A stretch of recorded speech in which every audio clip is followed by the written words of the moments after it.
ज्या बापानं 18-20 वर्षापर्यंत आम्हाला सांभाळलं परळीकर, त्याच बापाच्या विरोधामध्ये केस टाकली.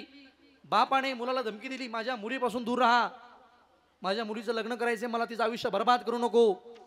म्हणून बापानं मुलाला धमकी दिली, तर मुलीनं बापाच्या विरोधात केस केली की माझ्या प्रियकराला माझ्या वडिलांपासून धोका आहे, तुम्ही त्याचं संरक्षण करा. किती खेदाची गोष्ट असेल.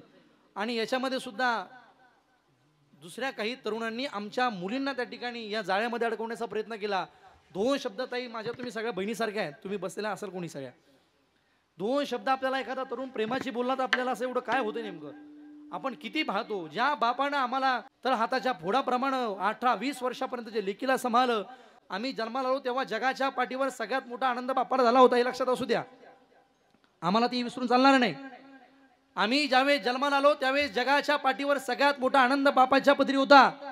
आणि त्याच बापाला असं जर माहिती असताना 20 वर्षानंतर माझी मुलगी घटना करणार आहे, तर मला वाटतं तो बाप त्या घटनेला असं म्हणेल, ही मुलगी जर लहानपणी मिली असती तर बरं झालं असतं. आमच्या आयुष्यामध्ये आम्हाला नाही फार मोठे पैसे कमवता आले ताई, नाही आम्हाला फार पैसे कमवता येतील, नाही आम्हाला फार शिकून एखाद्या मोठ्या नोकरीला लागता येईल, बापाचे आम्हाला स्वप्न साकारता येतील. बापाचं स्वप्न असेल माझ्या मुलीनं फार मोठ्या नोकरीला त्या ठिकाणी आरूढ व्हावं, मोठ्या खुर्चीवरती बसावं, नाही आम्हाला करता आलं तरी मला वाटतं बाप दुःखी होणार नाही. पण ज्या वेळेस आमच्याकडून एखादा असं कृत्य घडेल आणि त्या कृत्याच्या समोर आमच्या बापाला ज्यावेळेस गावामध्ये मान सन्मानाची मान, उभ्या आयुष्यामध्ये जो बाप ताट मानेने गावात फिरत होता, तीच मान ज्यावेळेस खाली झोकून चालण्याची वेळ येईल ना, मला वाटतं जगाच्या पाठीवर त्याच्यापेक्षा मोठं दुःख बापाच्या आयुष्यात असूच शकत नाही. म्हणून एक वाक्य आयुष्यात जपा, नाही वडिलांची मान उंचवता आली तरी चालेल, पण किमान आपल्यामुळे तरुण बांधवांनो तुम्ही सुद्धा असं एखादं कृत्य करू नका ताई, तुम्ही सुद्धा असं एखादं कृत्य करू नका की जेणेकरून आपल्या त्या कृतीमुळे आपल्या बापाची मान गावामध्ये खाली झुकेल. एवढं जरी आपण नाही केलं तर मला वाटतं ते सुद्धा आमच्या वडिलांसाठी एक आनंदाचा क्षण असेल. आपण तेवढं जपण्याचं काम करा. वाढवी महत्व वडिलांचे, आम्हाला वडिलांचं महत्व वाढवता यावं, वडिलांचं महत्व कमी करण्याचा आम्हाला कोणी अधिकार दिला नाही.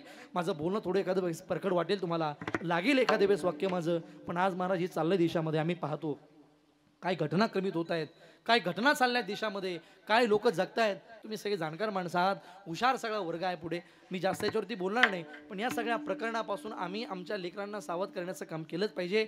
आमच्या तरुणताईंनी सावध राहायलाच पाहिजे.